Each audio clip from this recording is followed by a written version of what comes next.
So if 9/11 was really an inside job, then who are the people inside that did it? Well, we can start by looking at some of the people inside the buildings that were targeted and destroyed on 9/11. In the impact zone of the North Tower was a company called MARSH and MCLENNAN, which at the time was the world's largest insurance brokerage company. One of MARSH's executives was a guy named L. Paul Bremer, who was also the chairman of the Congressional National Commission on Terrorism from 1999 to 2000, and the U.S. ambassador at large for counterterrorism from 1986 to 1989. Instead of going to work on the day of 9/11 and dying inside the towers with hundreds of his employees, Bremer decided to go on MSNBC and tell the world that Osama bin Laden was behind the attacks and possibly Iraq and Iran, and then he demanded the most severe military response we can come up with. L. Paul Bremer was called away from MARSH in 2003 to become the Iraq occupation governor, a role he has been widely criticized for.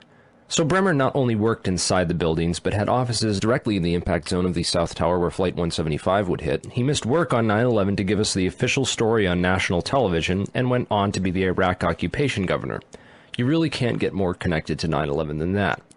Oh wait, you can, sorry. I forgot to mention that Bremer was also the former manager for Kissinger Associates. He was a member of the board for Akzo Nobel, the parent of International Paint Company, which produced a fireproofing application for skyscrapers called Interchar. Bremer was also on the International Advisory Board for the Japanese mining and machinery company KOMATSU, which at the time had been involved in a joint venture agreement with Dresser Industries, the oil services intelligence front where Prescott Bush Sr. and George H.W. Bush got their start with Neil Mallon. Anyway, the Komatsu Dresser mining division operated from 1988 to 1997, and in July 1996 it patented a nanothermite demolition device that could, quote, demolish a concrete structure at high efficiency while preventing a secondary problem due to noise, flying chips and dust, and the like. As many of you know, residues of thermite, a highly energetic chemical mixture, have been confirmed in samples of World Trade Center dust, and the use of thermite at the World Trade Center was also revealed by environmental data. See the description for more links and sources. But wait a minute. It would have taken tons of this stuff. How could they get it inside the buildings and put it into place without anyone finding out? This would have taken hundreds of people. Someone would have talked by now. It just doesn't make any sense. Well, who ran security for these buildings? Marvin Bush's company SecureCom Stratesec did, up until 1998 when that role was handed off to Kroll Associates. Yet Stratesec still retained security contracts that didn't expire until the day of 9/11. Both these companies have a suspicious cast of characters working for them. Bush's cousin, Wirt Dexter Walker III, was the CEO of Stratesec with a long history as a manager for CIA front companies, such as Glore Forgan. The corporate operating officer of Stratesec was a guy named Barry McDaniel, who came from BDM International, where he was a vice president of material distribution and management systems. He also had a history of involvement with black projects.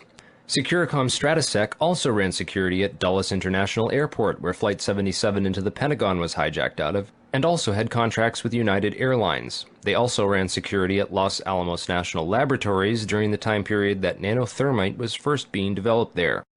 Then there's Kroll Associates, also known as the CIA of Wall Street. Kroll's managing director was a guy named Jerome Hauer, who, like L. Paul Bremer, survived the 9/11 attacks by going on national television to give us the first accounts of the official story. Before anyone knew it was happening, these guys apparently had it all figured out. In addition to being managing director for Kroll, Jerome Hauer was the national security advisor with the National Institute of Health, which managed the government response to the anthrax attacks shortly after 9/11. On the day of 9/11, Hauer advised the White House to start taking Cipro, an antibiotic effective against anthrax, and then strangely a week later, 2 senators and several people in the media who had been calling for an investigation into the 9/11 attacks were mailed anthrax and told to shut up, apparently by members of Al-Qaeda, who later turned out to be a bioweapons researcher at US AMRID in Fort Detrick, Maryland, named Stephen Hatfill, who had worked with Jerome Hauer for a company called SAIC. Scientific Applications International Corporation, a defense contractor with expertise in thermite-related technologies, played a large part in the NIST World Trade Center investigation. A few other names and companies inside the Twin Towers also worthy of further investigation include Craig Stapleton, who is married to Bush's cousin Dorothy Walker Bush. Stapleton was the president of MARSH Real Estate Advisors from 1982 to 2001. He was a member of the board of directors for Cendant, that was charged with massive accounting fraud in 1998, and went on to join Winston Partners, a privately owned investment firm founded in 1993 and led by George W. Bush's brother Marvin. Other very powerful and well-connected people worked in senior management at MARSH. These included Stephen Friedman, a senior principal at MARSH Capital and former partner at Goldman Sachs, who later became George W. Bush's top economic advisor. Friedman was also a member of the Brookings Institution, the Bilderberg Group, the Foreign Intelligence Advisory Board, and the board at In-Q-Tel, the investment firm founded by the CIA in 1998. In-Q-Tel invests in state-of-the-art technologies related to defense and intelligence work, including nano and chemical technologies, according to its website.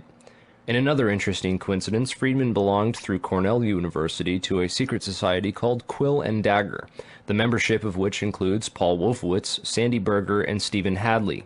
Wolfowitz, the neocon Deputy Secretary of Defense in the Bush administration, was the author in 1992 of the Wolfowitz Doctrine of preemptive warfare. He also made comments about a surprise-like Pearl Harbor months before 9/11 and met with Pakistani ISI General Mahmoud Ahmed in the week before 9/11. Berger, the national security advisor to President Clinton, was later caught stealing documents from the 9/11 Commission investigation. Berger was also the boss of White House counterterrorism czar Richard Clarke, and together with Hadley, who was Condoleezza Rice's deputy, was responsible for delaying or obstructing Clarke's plans to stop al-Qaeda in January of 2001. Jeffrey Greenberg resigned from Marsh & McLennan after being accused of serious financial crimes. The first plane of 9/11 flew directly into his company's secure computer room in the North Tower. Jeffrey Greenberg is a member of the Brookings Institution and the Trilateral Commission.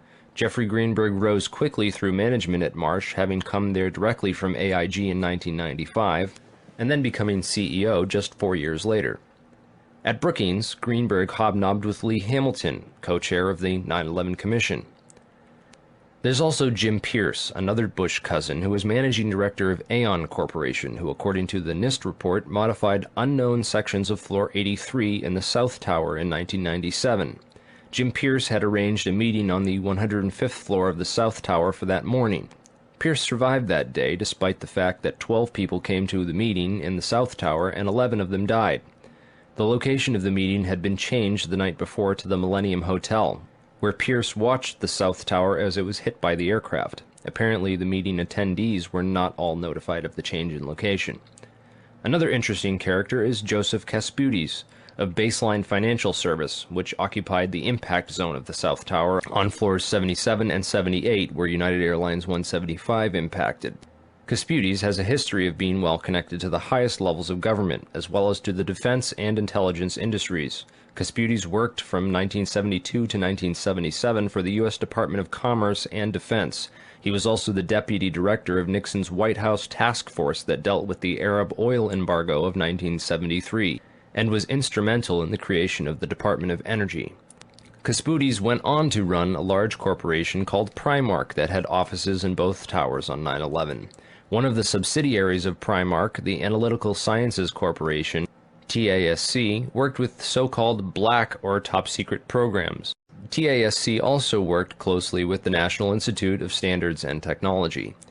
Kasputis was also a member of the Logistics Management Institute, LMI, whose members included Paul Kaminsky of In-Q-Tel and General Dynamics, Charles DiBona of Halliburton, Skull and Bones member Joseph Samuel Nye, and Michael Daniels of Scientific Applications International Corporation. LMI's self-proclaimed role is advancing the science of government. Kasputis' connections to the DOE from 1977 through at least 1997 are interesting, considering that the DOE was developing thermite ignition devices as early as 1983. Joseph Kasputis went on to become the CEO of Baseline Financial Services, which was directly in the impact zone on the 78th floor of the South Tower. According to NIST, Kasputis' Baseline Financial modified the southeast corner of Floor 78 in 1999, exactly where the aircraft hit on 9/11. Floors 77 and 78 were upgraded for fireproofing in June and April of 1998, respectively. Another company of interest on Floor 91, just above the impact zone for the South Tower, was Washington Group International. This company was known primarily as a construction and mining firm, and it had just acquired Raytheon Engineers in July of 2000. In 1996, Washington took over Morrison Knudsen, an engineering and construction firm that had a history of working on large-scale projects around the world, including in China, Iran, Afghanistan, and Saudi Arabia. The Army Corps of Engineers hired Morrison Knudsen to demolish over 200 buildings in 1995. One of the DOE facilities for which Washington was responsible well before 9/11 was the Savannah River site near Aiken, South Carolina. In February of 1997, Lawrence Livermore National Labs and the Savannah River site signed an agreement of cooperation to share technology. Savannah went on to add developing sol gel technology for fuels and other applications to its portfolio. Sol gel technology is utilized by Lawrence Livermore National Laboratories for making nanothermites.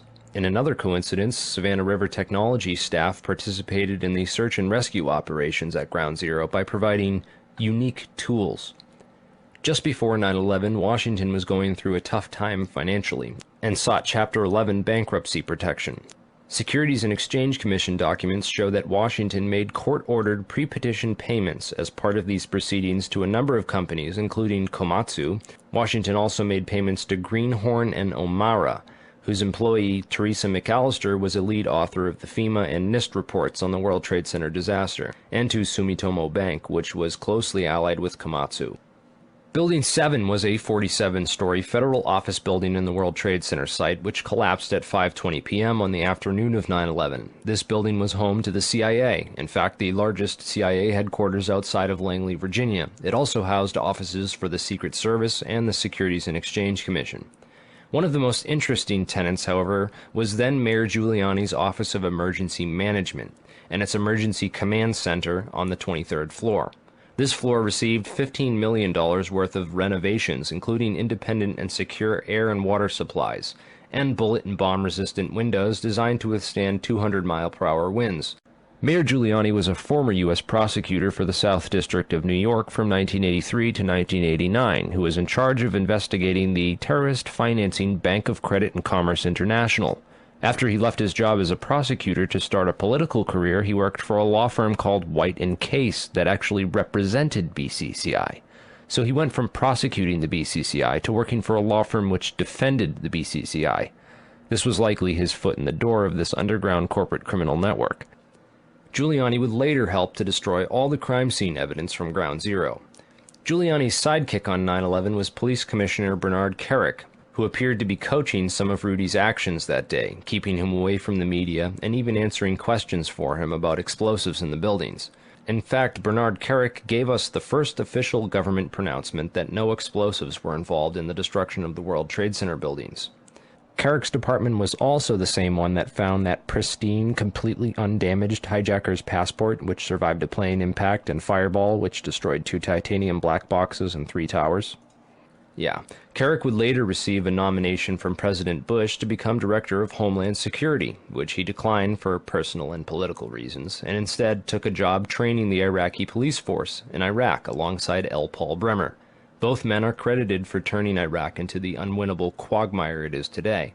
In February of 2010, Kerik was sentenced to 4 years in federal prison for conspiracy and fraud charges, unrelated to the crimes of 9/11, unfortunately, but it still goes to show you what kind of person he is. Definitely the kind of person you'd want inside the New York City police force during a staged event like 9/11.